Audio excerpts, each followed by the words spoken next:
చందమామ కథ అదృశ్య సేవకి. పూర్వం ఊహానగరాన్ని రాజధానిగా చేసుకుని వక్రబుద్ధి అనే రాజు పరిపాలించేవాడు. ఆ రాజు సైన్యంలో కల్లా ప్రతాపుడు అనేవాడు గొప్ప వీరుడు. ప్రతాపుడు ఒకనాడు వేటకని సమీపంలోని అడవికి వెళ్ళి అక్కడ ఒక కొలను పక్కన పొదలో దాగి కూర్చున్నాడు. వన్యమృగాలు ఏమైనా దాహం తీర్చుకోవటానికని వస్తే కొట్టవచ్చు కదా అని అతని ఊహ.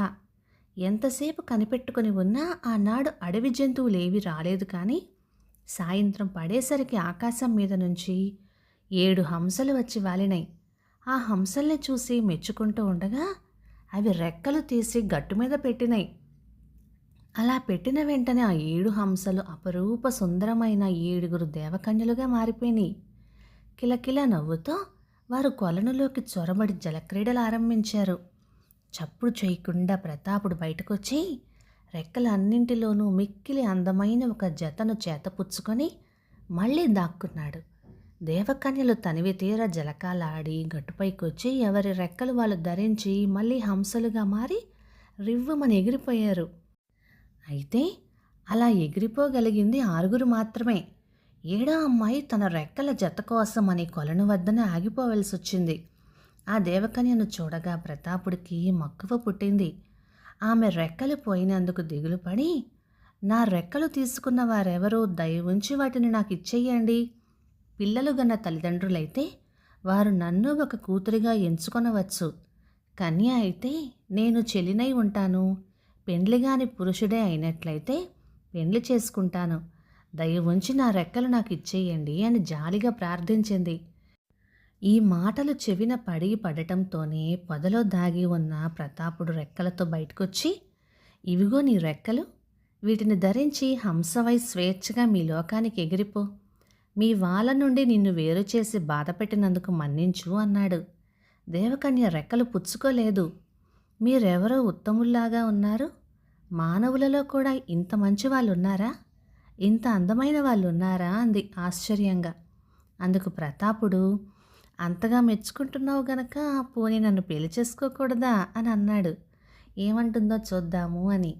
ఆ సుందరి ముసిముసి నవ్వుతో తన మెడలోని నవరత్న మాలను నిజంగానే ప్రతాపుడి మెడలో వేసింది. తలవని తలంపుగా పట్టిన ఈ అదృష్టానికి అతడు మురిసిపోయాడు. ప్రతాపుడు భార్యతో తన నగరానికి తిరిగి వెళ్ళటంతోనే ఆమె చెక్కదనాన్ని గురించిన వార్తలు వెళ్ళి రాజుగారి చెవిలో పడ్డాయి. వక్రబుద్ధి మారువేషంలో వెళ్ళి ఆ దేవకన్యను చూసి వచ్చాడు. ప్రతాపుడికి కబురు చేసి లేని ప్రేమను నటిస్తూ, ప్రతాప, 7 సముద్రాల కవతల ఒక అడవి ఉంది. ఆ అడవిలో ఒక కొండ ఉంది. ఆ కొండ కొసన ఒక కోట ఉంది. ఆ కోటకి 9 అంగుళాల శరీరము 90 గజాల పిలక ఉన్న చిత్రాంగుడు అనే యక్షుడుంటాడు. ఆ రాజు వద్ద అదృశ్య సేవకి అనే భూతం ఒకటి ఉంది. నువ్వు వెళ్ళి ఎలాగైనా దాన్ని వశం చేసుకొని రావాలి. వస్తే నిన్ను సేనాధిపతిగా చేస్తాను అన్నాడు. ప్రతాపుడు ఇంటికి వచ్చి మానవ మాతృలకు అసాధ్యమైన ఈ మహత్తర కార్యాన్ని గురించి భార్యతో చెప్పగా, ఆమె, నీకు వచ్చిన భయం లేదు. ఈ వెండి బంతి తీసుకొని వెళ్ళి నగరం అవతల నేల మీద పెట్టు. అది నీ ముందు దొర్లుతూ పోయి నీకు దేవలోకంలో ఉన్న మా అమ్మగారింటికి దారి చూపుతుంది. పెళ్లివేళ నీ మెడలో నేను వేసిన ఆ నవరత్న మాల ఆనవాలు చూపి నా క్షేమవార్త చెప్పి నువ్వు వచ్చిన పని వాళ్లతో చెప్పు అని అంటూ వెండి బంతిని ఒకదాన్ని అతని చేతిలో పెట్టింది. ప్రతాపుడు అదే ప్రకారం చేసి అత్తవారింటికి చేరుకున్నాడు. ఈలోగా ఊహానగరంలో వక్రబుద్ధి ప్రతాపుడి భార్యను రప్పించి, ఇంక నీ భర్త తిరిగి వచ్చేదేమిటి? ఇంతకీ వాడు నా నౌకరు. నేను రాజుని కదా, నన్ను పెళ్లి చేసుకొని రానివి కావటం నా కోరిక అన్నాడు. ఆ మాటకు ఆమె ఉగ్రురాలై, నేనెవరనుకున్నావు? జాగ్రత్త అంది. వక్రబుద్ధి భయపడి తగ్గిపోయాడు. కానీ కసిపూని సముద్రం ఒడ్డున ఒంటి స్తంభం మేడలో ఆమెను ఖైదు చేయించాడు. అక్కడ దేవలోకంలో ప్రతాపుడి మెడలోని నవరత్నమాల చూడటంతోనే ఆనవాలు కట్టి దేవకన్య బంధువులందరూ ఆదరించారు. వచ్చిన పని అడిగారు. అతడు చెప్పాడు. అప్పుడు అతని అత్తగారు పక్షుల్ని, మృగాల్ని, చేపల్ని అన్నింటినీ రప్పించి, ఫలానా యక్షుని రాజ్యం ఎక్కడ ఉందో మీకు తెలుసా అని అడిగింది. అందులో ఒక్క కుంటికప్ప మాత్రం, నాకు తెలుసు, అయితే చాలా దూరం వెళ్ళాలి అంది. ఆ కప్పని తోడిచ్చి ఆమె వాళ్ళిద్దరినీ ప్రయాణం కట్టి పంపించింది. ప్రతాపుడు దాని వెనకాలే వెళ్ళాడు. సప్త సముద్రాలు దాటి అడవి, ఆ అడవిలో కొండ, కొండ కోసన చిత్రాంగుడి కోట చేరుకున్నారు. అప్పుడు కప్ప ప్రతాపుడితో, తమ్ముడు, ఇదే కోట. నేను యువతల ఉండి నీకోసం ఎదురు చూస్తూ ఉంటాను. నువ్వు పొయ్యిరా, నీకు విజయం అవుతుంది అని ఆశీర్వదించి లోపలికి పంపింది. ప్రతాపుడు కోట ప్రవేశించాడు, కానీ అది కోటలాగే లేదు. అది ఒక చీకటి కోణం. కన్ను పొడుచుకున్నా కనపడని ఆ అంధకారంలో అతడు తడుముకుంటూ వెళ్ళి ఒక మూల ఆయాసం తీర్చుకుంటూ కూర్చున్నాడు. మరి కాసేపటికి భళ్ళుమని తలుపు చప్పుడైంది. అదృశ్య సేవకి, అదృశ్య సేవకి అని మేఘానికి మళ్ళీ ఉరుముతూ ఎవరో పిలవసాగారు. అంతవరకు చీకటిగా ఉన్న కోటంతా దీపాల వెలుగులతో పట్టపగలైపోయింది. ప్రతాపుడు చటుక్కున ఒక స్తంభం చాటుకుపోయి దాక్కొని ఆ వచ్చింది ఎవరా అని చూశాడు. చూస్తే ఏముంది, 9 అంగుళాల శరీరం, 90 గజాల పిలక ఉన్న యక్షుడు కనపడ్డాడు. ఇతడేనా అంత చప్పుడు చేస్తున్నది అని ఆశ్చర్యపోతూ ప్రతాపుడు నిలబడేసరికి యక్షుడు, అదృశ్య సేవకి, ఏమిటి ఆలస్యం? లోకాలన్నీ తిరిగి తిరిగి ఆయాసంతో వచ్చాను కదా, కాళ్ళు కడుక్కోవడానికి నీళ్ళు ఇవ్వాలని కూడా తెలీదా అని అరిచాడు. బంగారు కలశం ఒకటి వస్తున్నట్లుగా ప్రతాపుడికి కనపడింది, కానీ దాన్ని తెస్తున్న అదృశ్య సేవకి మాత్రం కనపడలేదు. పాదాల చప్పుడు మాత్రం వినబడింది, అంతే. చిత్రాంగుడు కాళ్ళు చేతులు కడుక్కొని, త్వరగా అన్నం వడ్డించవే అదృశ్య సేవకి, నేనిప్పుడు కుబేరుడి వద్దకు వెళ్ళాలి అని అన్నాడు. వెంటనే వెండి పీట ఒకటి వాలింది.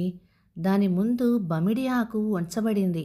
పంచభక్ష పరమాన్నాలు వడ్డించబడ్డాయి. ఈ పని అంతా క్షణంలో చేసిన అదృశ్య సేవకి మాత్రం ప్రతాపుడికి కనపడలేదు. చిత్రాంగుడు భోజనం పూర్తి చేసి ఒక త్రేన్పు త్రేయించి పిలక సవరించుకుంటూ కుబేర లోకానికి వెళ్ళిపోయాడు. దీపాలన్నీ ఒక్క మాటగా ఆరిపోయినాయి. ప్రతాపుడు ఎంతో మర్యాదగా మధుర స్వరంతో, ఓ అదృశ్య సేవకి, దయచేసి దీపాలు వెలిగించు అన్నాడు. దీపాలు వెలిగాయి. ఆకలి వేస్తోంది, అన్నం పెడతావా అని అన్నాడు. పీట వాలింది. ఆకు సిద్ధమై వడ్డన పూర్తయింది. రా అదృశ్య సేవకి, నీ యజమానుడికి వడ్డించావే కానీ నువ్వు తిన్నట్టు లేదు, నువ్వు కూడా వడ్డించుకో, ఇద్దరం కూర్చొని తిందాం అని అన్నాడు ప్రతాపుడు. అప్పుడు ప్రతాపుడికి ఒక కంఠస్వరం వినపడింది. ఎవరబ్బాయి నువ్వు? చాలా మంచివాడివిలాగున్నావు. ఈ చిత్రాంగుడికి ఎన్ని వందల సంవత్సరాల నుంచో సేవ చేస్తున్నాను, కానీ ఒక్కనాడు కూడా వాడు నీకు మళ్ళీ నన్ను ఆదరించిన పాపాన పోనేలేదు అంది ఆ కంఠస్వరం. అదృశ్య సేవకి కూడా భోజనం చేస్తోంది. అప్పుడు ప్రతాపుడు, అట్లయితే అదృశ్య సేవకి నువ్వు నాతో వచ్చేయి అన్నాడు. ఆ కంఠస్వరం, తప్పకుండా వస్తాను. అయితే ఉన్న చిక్కు ఏమిటంటే, ఎంత సామర్థ్యం ఉన్నా నా అంతట నేను ఏ పని చెయ్యలేను.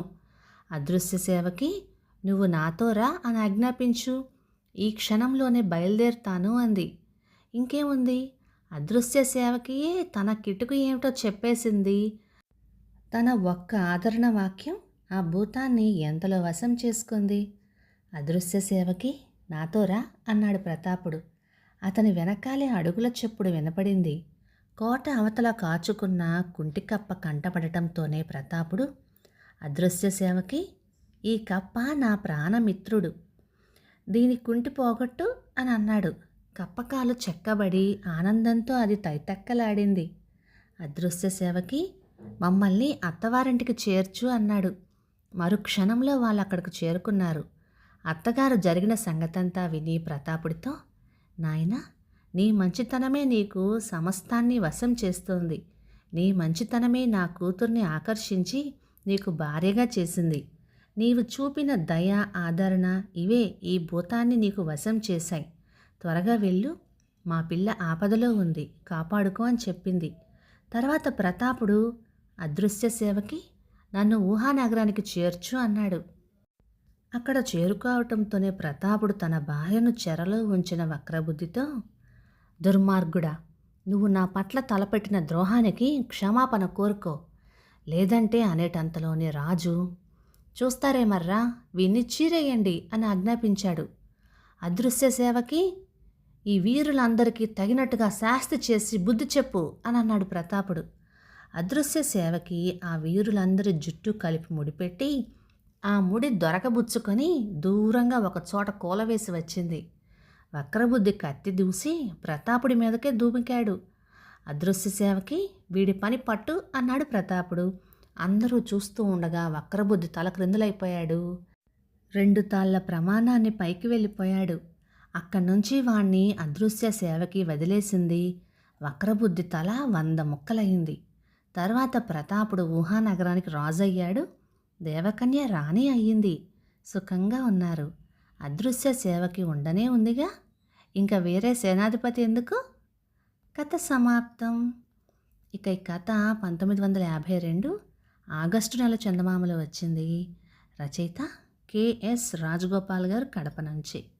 ఇక ఈ కథ మీకు నచ్చినట్లయితే లైక్ చేయండి, షేర్ చేయండి. ఇలాంటి మంచి తెలుగు కథల కోసం మన ఛానల్ని సబ్స్క్రైబ్ చేయండి. Thank you.